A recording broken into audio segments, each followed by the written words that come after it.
Injifannoon Adawaa kan Itoophiyaa qofa osoo hin taane mallattoo injifannoo fi bilisummaa gurraachota Afrikaati. Injifannoo Adawaa nageenya waaraaf ijaarsa biyyaaf mata duree jedhuun Yuunivarsiitii Haramayaatti waltajjii marii gaggeeffame. Gabaasa Shimallis Baqqalaa bilisummaa nugusee akka taanutti nutti himti. Waltajjicha irratti ministeera nageenyaa mootummaa Federaalaa Dimokiraatawaa Rippaabilika Itoophiyaatti bakka bu'aa ijaarsa biyyaa fi marii biyyoolessaa kan argaman yoo ta'u, hayyoota Yuunivarsiitii Haramaayatiin mata dureen barreeffama qorannoo injifannoo Adawaa ijaarsa biyya cimtuu fi shoora dubartootaa ijaarsa biyyaaf jedhu irratti dhiyaateen mariin gaggeeffamee jira.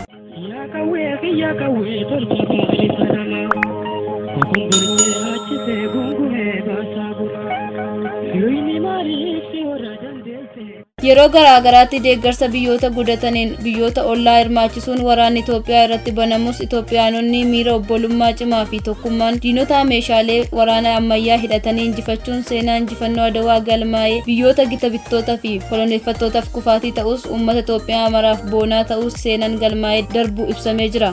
Yeroo garaagaraatti waraanni gaggeeffamus injifannoo Adawaa kan Itoophiyaa qofa osoo hin taane mallattoo bilisummaa gurraachota hundaa kan ture ta'uu kan ibsan Yuunivarsiitii Haramayaatti itti aanaa pirezidaantii dhimma barnootaa fi bakka bu'aa pirezidaantii Yuunivarsiitii Haramayaa kan ta'an Profeesar Mangistuu Urgeen hubachiisanii jiran. Waltajjii marii kanaan yeroo ammaa biyya keenyatti kallattiin waraanni jiraatu baatus karaa garaagaraatiin miidhaa geessisuu fi biyyattiin akka dadhabdu gochuun akka hin hafnes ka'ee jira. Kanaafis akka fakkeenyatti jijjiirama siyaasaa fi hawaasummaa biyyattiitti mul'ate ordofee dhimmoota xixiqqoo garaagarummaa ilaalchaa fi siyaasaa karaa obbolummaa fi waliigalteen dhumuu keessa lixuun walitti bu'iinsaa fi waraana akka gaggeeffamu gochaa akka jiran Profeesar Mangistuu Urgee haasawaa baneensaa kana irratti ergaa dabarsaniin kaasanii jiran. Injifannoon Adawaa miira wal amantaa tokkummaa fi obbolummaa Itoophiyaatiin galmaa'uu kan danda'e yoo ta'u, sadarkaa idil addunyaatti dhalli namaa loogii bifa amantaa fi ilaalchaan osoo waliin qoodin walqixxummaa akka waliin jiraatan kan barsiise akka ta'es ibsamee jira. Gara biraatiin miira obbolummaa tokkummaa fi wal amantaa cimaan yeroo mara biyyattiin injifannoo boonsaa akka galmeessitu kan godhe ta'uu fi miirri obbolummaa fi wal amantaa cimaan waraana qofa osoo hin taane diina biroo kan irratti qabsaa'aa jiru kan akka iyyummaa fi boodatti hafummaas injifachuuf meeshaa guddaa ta'uu kan barsiise akka ta'es itti aanaan pirezidaantii dhimma barnootaa Profeesar Mangistuun ibsanii jiran.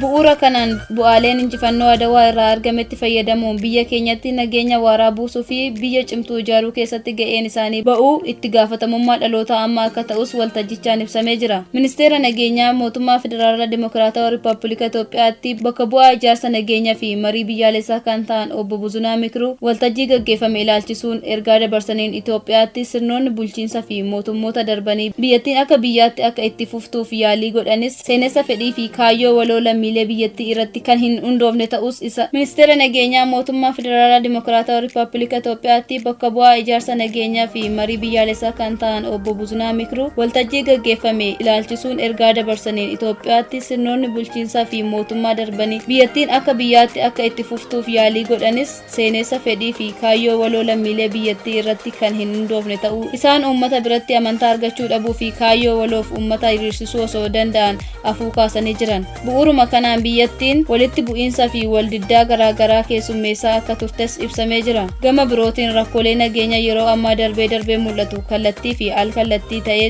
xumuramuu dhabuu ijaarsa biyyaan kan wal qabatu ta'uu fi biyyattiitti nageenya waaraa fi siyaasni tasgabbaa'aan kan jiraatu irra caalaan lammiilee dhimmoota biyyaalessaa irratti ilaalcha walitti dhiyaatu qabaachuun akka barbaachisu obbo Buzunaa Mikiruu ergaa dabarsaniin kaasanii jiru. Bifuma wal fakkaatu akka biyyaatti seenaa tokkummaa fedhii sodaa aadaa waloo ilaalcha fi miira wal hubannoo waloo qabaachuun lammiileen biyyattii irraa kan eegamus ta'uu waltajjiin marii kanaan kaa'ee jira. Gara fuula duraatti waltajjiin sadarkaa yuunivarsiitii eegalamee cimee gara hawaasaatti gadi bu'uun mariin bal'aan gaggeessuun hubannoo uumuu fi uummanni seenaa isaa akka eeggatu gochuun barbaachisaa ta'uu kan ibsan bakka bu'aan ministeera nageenyaa mootummaa Federaalaa Dimokiraatawaa Rippaabilika Itoophiyaa obbo Buzunaan sosochiin ijaarsa biyyaa eegalame kan hin xumuramne ta'us isaan dhaabbileen mootummaa biiroo barnootaa amantaa fi miidiyaalee fi qaamoleen dhimmi ilaallatu hundi gahee isaanii akka bahan waamicha dhiyeessanii jiran. Yuunivarsiitii Haramayaatti itti gaafatamaa kutaa barnoota seenaa kan ta'an Obbo Dr. Tamaamajii injifannoo Adawaa irraa akkaataa tokkummaa diina injifachuun danda'amu kan irraa barannu ta'uu kaasanii uummanni Itoophiyaa bakka garaagaraa jiraatan osoo amantaa, lagaa fi eenyummaan waliin qoodiin tokkummaan diina injifachuu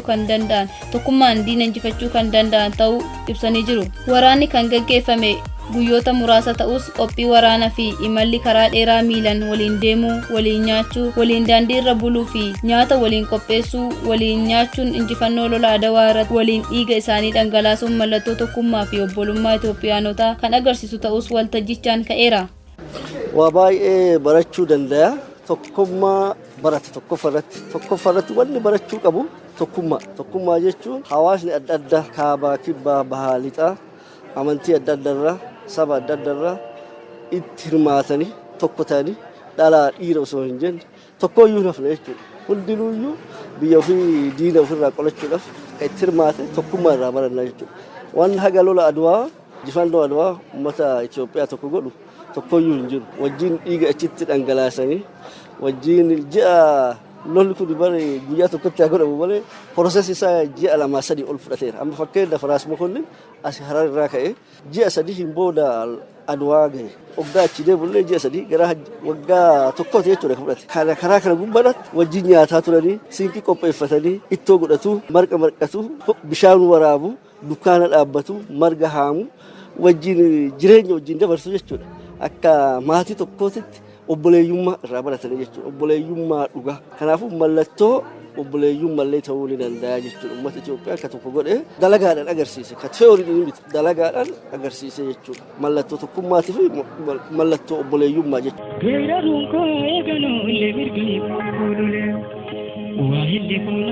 Yeroo ammaa injifannoo abbootiin galmeessite guddina teeknooloojii jirutti fayyadamuun ijaarsa nageenyaa fi misooma biyyaaf oolchuun akka barbaachisu hubatamuu akka qabus dhaamanii jiran. Seenaan kun baratamuu qabaadha. Amma mootummaan waan bareeda godhe dur guyyama tokkoof yaadatama. Amma ji'a tokkoof akka yaadatamu sagantaa qopheessee kunuunullee irratti mari'ataa jirra.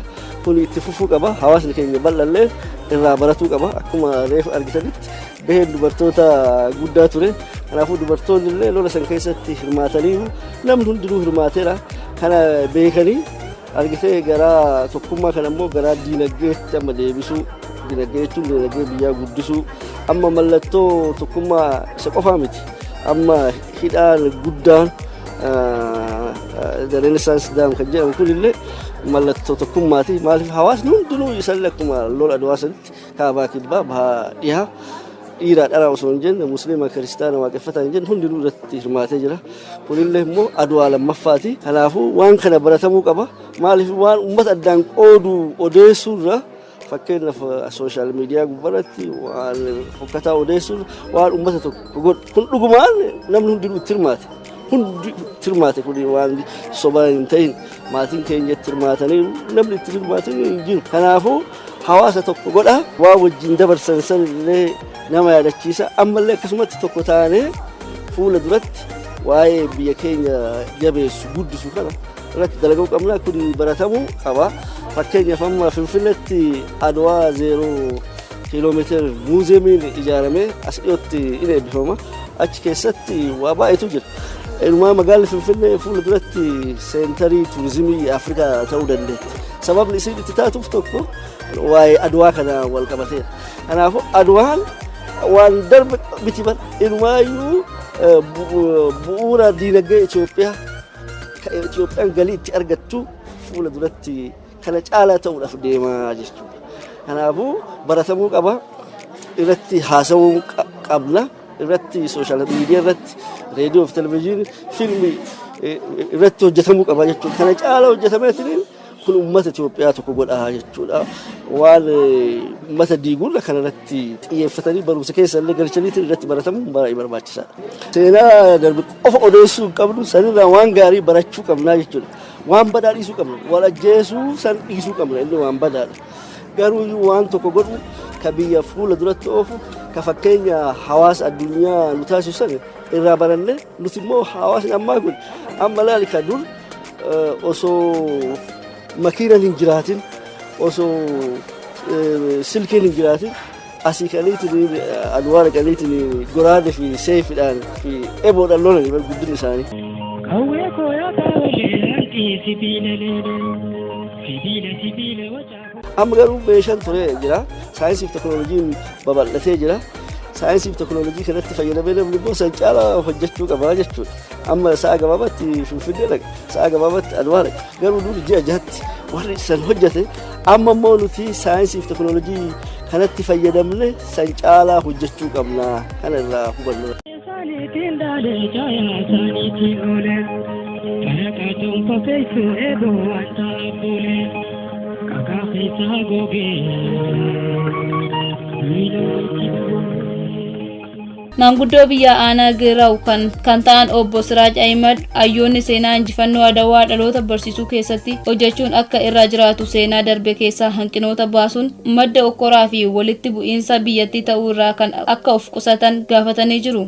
Adawaa dhugaa jennu akka hubannoo teenyaatti akka manguddootti yeroo zamana tokko nama hunda Itoophiyaa tokkeessee jenne maaliin no jenne wanni takka jala jirtuu fi manzara ammaatiin ilaalaa haala gaafasii odoon ilaalin nama gaafasii tiirmaate odoon beekin gabareen harkootaa fi lugoo lafa kaayee dhaqe biyyattii yejeeti dhalaata diinaa ifirraa qolate nuti mataa ol qabannee akka ittiin boonnuu fi warri nurra gurguddaa kan qabeenya qabu humna qabu alama irratti beekumtii qabu kan itti qaane san qofaa miti.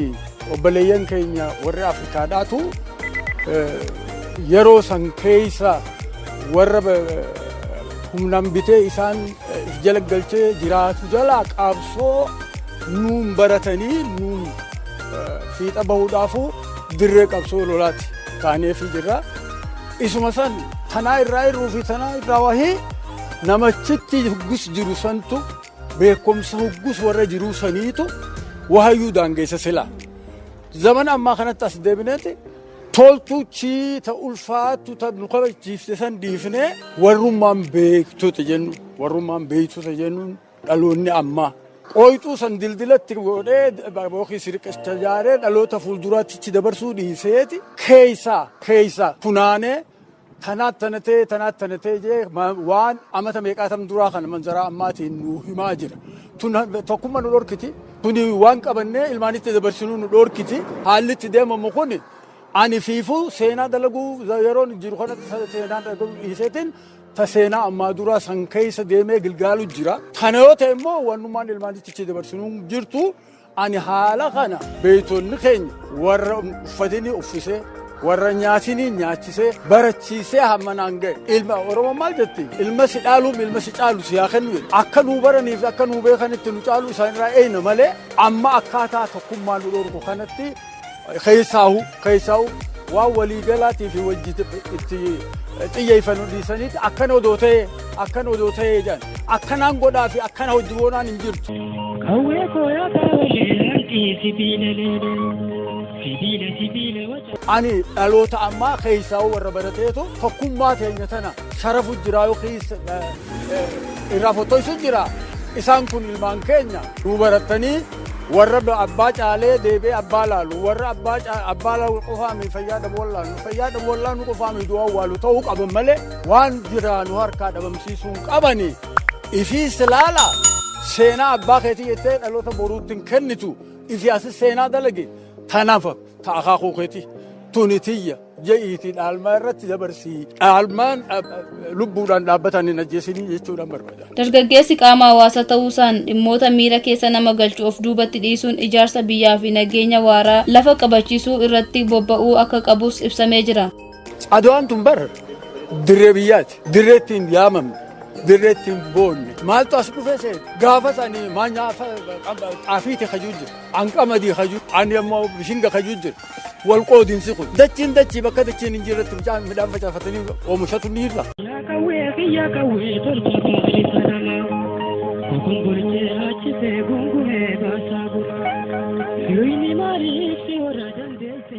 Ka boqqolloo ta'es ka bishingaa ta'es ka xaafii ta'es ilmi namaa dhaabbata irraa furrii dhabu gorora dhabu. Wanni sun yeroo san keessatti tarraa qoonquu fudhachuu qabna malee waan dhabuu qabnu maal jettee Oromoon waan dhabuu qabna hin dhabin jetti. Waan dhabuu qabdu dhabduu maatii miti jetti. Akkas jechuun maal wanni dhabuu qabnu Rabbi ummataa fi rabbii fi biyya dhabnaan waan dhabuu hin qabne dhabu. Namni kun hiyyummaan ni jirti, fayyaa dhabni ni jira.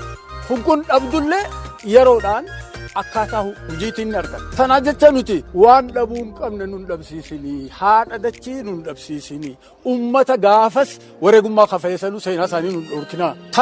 Hamtuun xixiqqoo waan iyyuu sirnummaan sunuu amantaa fi sabaa fi kanaan addaan hiree wal qoodee irra guddaadhaas gama tokkotti galchee ture dhibeen. Haa beenu malee sun ammaan tana tan irratti sharaa afoosharraa fuunee dhaabnee koottaati ammaan tana takaleessanii boo'aa nuun jaan ta'uu hin qabdu.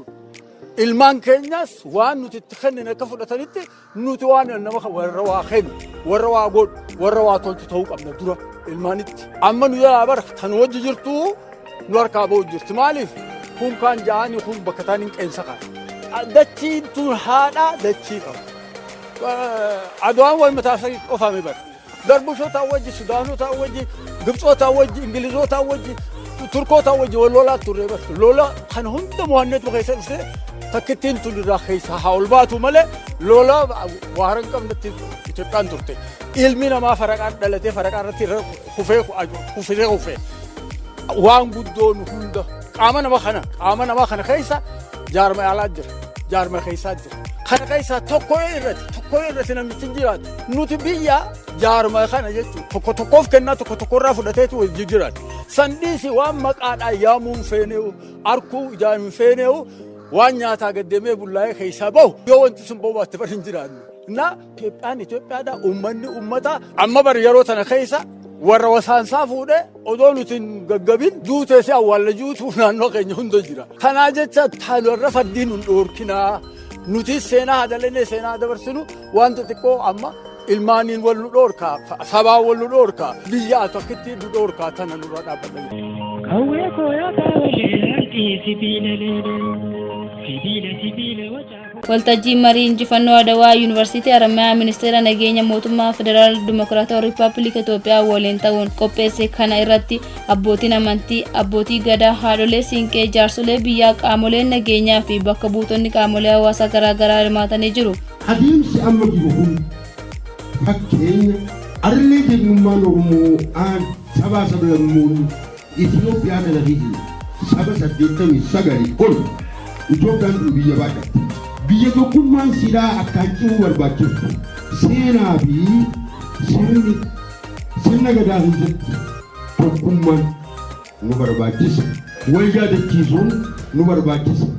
Faayidaa fi takka ta duraa bakki isin irraa biqilcha kana laallee fuuldura maali waan guddoo akkuma bireeyya kiyya keessaa waan guddoo haasan takka akka abbootii amantaatti akka abbootii gadaattis wanni guddoo bal'inaan lafa kaan doktoroonni keenya haa galatooman fuula duraa fi waan kan afaanawwan biyyattii tana keessa jiru hundaanuu wanni kun afaanawwan biyyattii tana keessa jiru hunda wanni kun seenaa fi sirni aadaa fi duudhaan wanni kun hundi afaanawwan as keessa jiru hundaan dhiyaatee wanni kun bal'inaan akka namoonni fuula durallee irraa baratee fuulatti akka jeedal qaba bakka isin irraa kaatisan oggulaallee fuula dura waan irraa galaa fuula duratti yaa'u deemu waan nu barsiisu akka gaarii fuula duras maqaa yuunivarsiitii Haromaayaatiin galata guddaa galchuun barbaade waan carraa kana nuuf kennitaniif galatoomaa isiniin jecha waan hedduu ta'ee fuula dura waan ganaa fuula duratti yaanu akka tarkaanfannee fuula dura waan kana jijjiirama namni hundi irraa baratee irraa dhalaan fuula duraa fi jijjiirama akka inni gochuudhaan baanedha galatooma. Yaa kawwee tolcha baay'ee sanamaa kokongoorchee achifee gunguhee baasaa gurra.